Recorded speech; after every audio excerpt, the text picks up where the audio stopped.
আসসালামু আলাইকুম। ৩০০ কোয়েল পাখির বাচ্চা অর্ডার করেছিলাম, সেই পাখির বাচ্চাগুলো আনতে যাচ্ছি। এটা খামার, এখানে বেশি কোয়েল পাখি নেই। মোট ৬০০-র মতো কোয়েল পাখি রয়েছে এখানে। এখান থেকে ভাই ডিম বিক্রি করে না, শুধু বাচ্চাই বিক্রি করে। এই বাচ্চাগুলো আমরা কয় টাকা পিস কিনেছি সেগুলো এই ভিডিওর শেষে বলবো ইনশাআল্লাহ। একদিনকার জিরো বাচ্চা হিসেবে আমাদের এই দিকের দাম একটু বেশি। আমরা এই বুডিংয়ের বাচ্চাগুলো নিব। মোট অর্ডার করেছি ৮০০, আমার ৩০০ আর ২ বন্ধুর রয়েছে ৫০০, সব মিলায় ৮০০।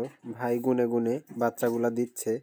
ইনকিউবেটরে বাচ্চা উঠালে অনেক বাচ্চাই প্রতিবন্ধী হয়, সেটা দেখে দেখে নেওয়ার চেষ্টা করছি। ভাইয়ের সাথে কথা বলে মোটামুটি ভালোই লাগলো, ভাই অনেক ভালো মানুষ। ভাই গত ২ বছর ধরে এই বাচ্চা ফুটায়। ভাই বাচ্চাগুলো গুনে গুনে দিচ্ছে, আমরা সেই বাচ্চাগুলো গুনে গুনে বুঝে নিচ্ছি। অনেক সময় ভুল হয়ে যায়। আমাদের বাচ্চা নেওয়া শেষ। ৫টা খাঁচায় ১৩৫ টাকা রয়েছে এবং একটা খাঁচায় ১২৫টা রয়েছে। বাচ্চাগুলো ১১০০ টাকা শ, অর্থাৎ ১১ টাকা পিস কিনেছি। ভাইকে টাকা দিয়েছি, ভাই সেটা গুনে নিচ্ছে। আজকের ভিডিও এ পর্যন্তই। আসসালামু আলাইকুম।